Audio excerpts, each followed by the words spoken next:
आज मैं आपसे एक टीचर बन के बात नहीं कर रहा हूँ। मैं आज आपसे आपका एक फैमिली मेंबर बन के बात कर रहा हूँ। तो मैं आज आपको कोई टॉपिक सिखाने के लिए यहाँ पर नहीं आया हूँ या फिर कुछ लेक्चर देने के लिए वगैरह कुछ नहीं आया हूँ। बस मैं आपसे बात करने के लिए आया हूँ। मैं बात करूंगा उन बच्चों की जिनको केटी लगा है। एक्चुअली हुआ क्या है, देखो, आप लोग लाइफ में फर्स्ट टाइम फेल हुए। इंजीनियरिंग में आने के बाद सेमेस्टर 1 में हम लोग लाइफ में फर्स्ट टाइम फेल होते हैं, फर्स्ट टाइम। और समझ में नहीं आता कि अरे इस सिचुएशन को हैंडल कैसे करूं। हेलो स्टूडेंट्स, सो ये वीडियो सभी बच्चों के लिए है, स्पेशली उन बच्चों के लिए जिनको केटी लगा है। सेमेस्टर 1 का रिजल्ट अनाउंस हो चुका है, अनएक्सपेक्टेड रिजल्ट लगा है। 2 केटी लगा है सर, 3 केटी, 4 केटी। सर तैयारी तो मैंने बहुत अच्छे से किया था, कंसेप्ट तो मेरे सब अच्छे से क्लियर थे, फिर भी मुझे केटी लगा है। आज मैं आपसे एक टीचर बन के बात नहीं कर रहा हूँ। मैं आज आपसे आपका एक फैमिली मेंबर बन के बात कर रहा हूँ।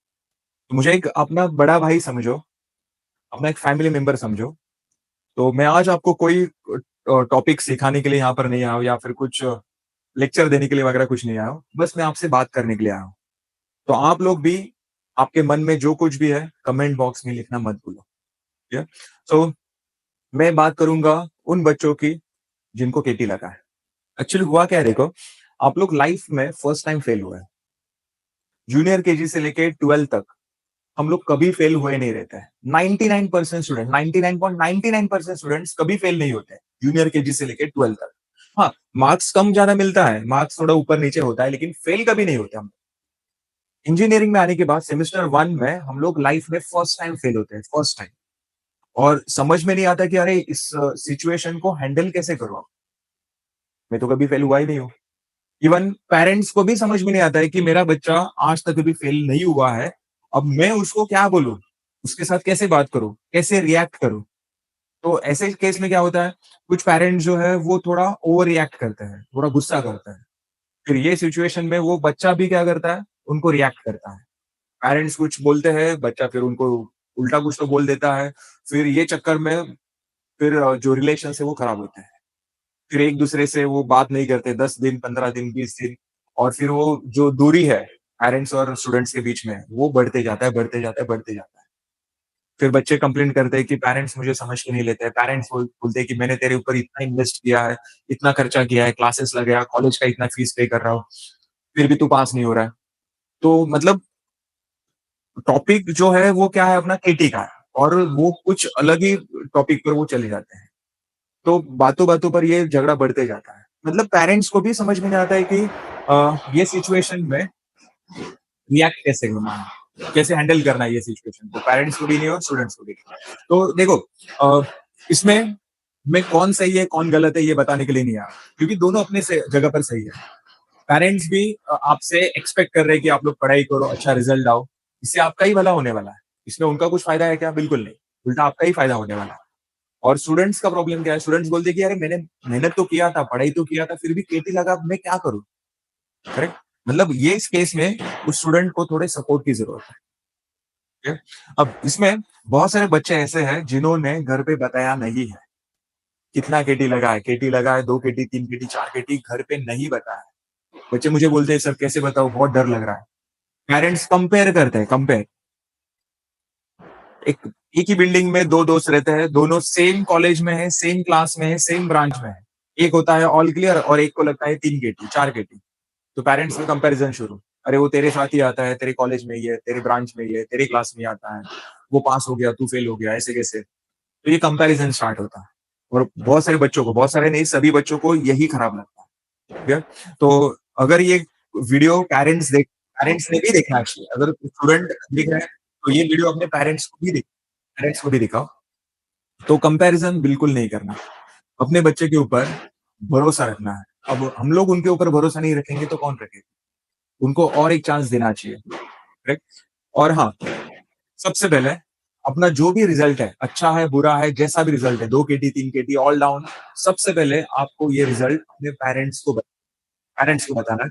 नहीं तो क्या है, आपके दिमाग में वो रि पढ़ाई का टेंशन वो तो रहता ही है। उससे ज़्यादा टेंशन यही चीज़ रहता है कि मेरे पेरेंट्स को पता चल गया तो क्या होगा? करेक्ट?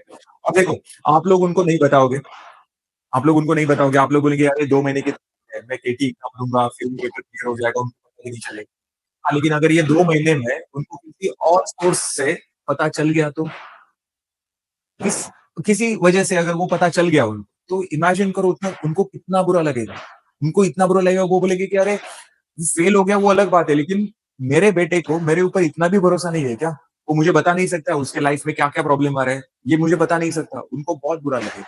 ओके? तो सबसे पहले जो रिजल्ट आपका लगा है, सब अपने पेरेंट्स को बताना है। उनको वो थोड़ा गुस्सा करेंगे, रिएक्ट बिल्कुल नहीं होना है। उनका गुस्सा शांत होने के बाद उनको थोड़ा भरोसा दिलाना है, कि इस बार भी मैं अच्छे से पढ़ाई पूरी कोशिश करूँगा और सभी सब्जेक्ट क्लियर करने की कोशिश करूँगा। उनको भरोसा दिलाना है। तो देखो, उनका जो गुस्सा है वो थोड़े टाइम का रहता है। 1 दिन, 2 दिन का रहता है। 2 दिन के बाद सब नॉर्मल हो जाता है। बस ये केस में तुम लोगों को रिएक्ट नहीं होना है। भले ही वो आपके ऊपर गुस्सा करेंगे, आपके ऊपर गुस्सा नहीं करेंगे तो किसके ऊपर करेंगे? समझा? उनका भी हक है। गुस्सा करने का भी हक नहीं है क्या उनको? तो वो गुस्सा करेंगे, तो रिजल्ट आपको पहले बताना है। क्लियर? फिर उसके बाद सिर्फ रोते नहीं रहना है। अरे मुझे 2 केटी लगा, 3 केटी लगा, सब 4 केटी लगा, क्या करूँ अब क्या करूँ? सिर्फ रोते नहीं रहना है, एक अच्छे से प्लान तैयार करना है। जैसे कि मैकेनिक्स में अगर केटी लगा है, तो मैकेनिक्स में पास होने के लिए आपको कौन से टॉपिक करने हैं? सपोर्ट रिएक्शन करना है, आईसीआर करना है, कोप्लानर करना है, सेंट्रोइड करना है। बस 4 टॉपिक आपको अच्छे से करना है, ओनली 4 टॉपिक्स। सिस्टमैटिकली अगर पढ़ाई करोगे, तो पेपर क्लियर होते हैं। बहुत पढ़ाई करोगे, सब कुछ पढ़ाई करोगे, तो पेपर क्लियर नहीं होने वाला। करेक्ट? तो आपको एक एक एक्सपीरियंस मिल चुका है। तो मैकेनिक्स में हुआ क्या? क्वेश्चन नंबर 1 में ही सबका मिस्टेक हो गया। क्वेश्चन नंबर 1 तुम लोग सोच के गए थे कि अरे हाँ, कॉनकरेंट फोर्स सिस्टम आएगा, फिर इक्विलिब्रियम आएगा, फिर फ्रिक्शन का एग्जांपल आएगा, हमें सॉल्व करेगा। लेकिन पहचान के क्वेश्चंस ही नहीं मिले क्वेश्चन नंबर 1 में। तो आधे बच्चे वहीं पर कंफ्यूज हो गए। 1 घंटे के बाद जब उन्होंने सेकंड क्वेश्चन देखा, क्वेश्चन नंबर 2 जिसमें सेंट्रोइड था, कर्वीलिनियर था, क्वेश्चन नंबर 3 देखा जिसमें आईसीआर था, जनरल फोर्स सिस्टम था। वो देखने के बाद उनको रियलाइज हुआ कि अरे पेपर बहुत ईज़ी है। लेकिन जब उन्होंने टाइम देखा तो अरे बस 30 मिनट्स बाकी है, 15 मिनट्स बाकी है। तो लास्ट का आधा घंटा जब बाकी था, तब बच्चों को रियलाइज हुआ कि पेपर बहुत ईज़ी था, बहुत ईज़ी था। क्लियर? तो सिस्टमैटिकली आपको पेपर अटेम्प्ट करना है। सिस्टमैटिकली आपको पढ़ाई करना है। कौन से टॉपिक मुझे प्रिपेयर करने हैं, कौन से ऑप्शन में रखना है। ये हो गया मैकेनिक्स का, फिर बीडब्ल्यू का, फिर ऐसे ही मैथ्स 1 सभी सब्जेक्ट का आपको अच्छे से लिस्ट तैयार करना है। कौन से टॉपिक्स मुझे परफेक्ट करने हैं, कौन से टॉपिक्स मुझे ऑप्शन में रखने हैं। क्लियर? नेक्स्ट तो ये पहले करना है। पहले अपना जो रिजल्ट है, वो घर वालों को बताना है। नेक्स्ट पहले रीचेकिंग वगैरह जो भी ऑप्शन है वो करके लो। रीचेकिंग में भी देखो बच्चों के पेपर्स क्लियर हो रहा है। क्लियर?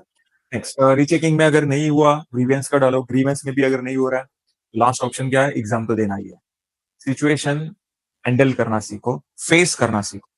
ठीक है? आपके लाइफ में मतलब इंजीनियरिंग होने के बाद जब आप लोग रियल लाइफ में आओगे, तो आपके लाइफ में इससे भी डेंजर सिचुएशंस आने वाले हैं। इससे भी भयानक सिचुएशंस आने वाले हैं। तो वो सिचुएशन को आपको हैंडल करना आना चाहिए। उसका शुरुआत जो है वो अभी से हो रहा है। ठीक है? तो रिजल्ट एक्सेप्ट करो, घर वालों को बताओ। घर वाले से एक भी बात छुपाओ मत। ठीक है? और फिर से शुरू करो। कंपैरिजन बिल्कुल नहीं करना है। कि मेरे फ्रेंड को बिल्कुल केटी नहीं लगा है, मुझे 3-4 केटी लगा है, तो कंपैरिजन बिल्कुल नहीं करना है। क्लियर? और बस 2 महीने की तो बात है। 2 महीने के बाद आपका एग्ज़ाम होगा, पेपर अच्छे जाएँगे, पास हो जाओगे तो आप लोग भी फिर ऑल क्लियर ही कहलाओगे। आप लोग भी अपने आप को बोलोगे मैं ऑल क्लियर है करके। बस 2 महीने की बात है। मार्च, अप्रैल 2 महीना अच्छे से प्रिपरेशन करना है। ठीक है? तो मिलते हैं फिर।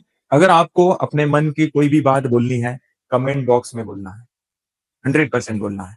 आपका जो भी आप एक्सपीरियंस है, अच्छा है, बुरा है, कमेंट बॉक्स में आपको लिखना ही है। हो सकता है आपका एक्सपीरियंस सुन के किसी और का प्रॉब्लम सॉल्व हो जाएगा। ठीक है?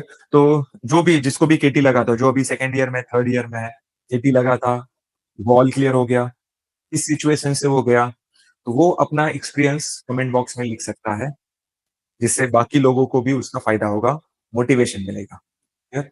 तो अगर मेरे से कुछ पॉइंट्स रह गए तो कमेंट बॉक्स में आप लोग वैसा डाल सकते हो। वीडियो कैसा लगा आपको शेयर करना है, कमेंट बॉक्स में लिखना है। वीडियो को लाइक करना है, शेयर करना है, चैनल को सब्सक्राइब करना है। तो मिलेंगे अब हम लोग फिर नेक्स्ट वीडियो में। तब तक के लिए थैंक यू।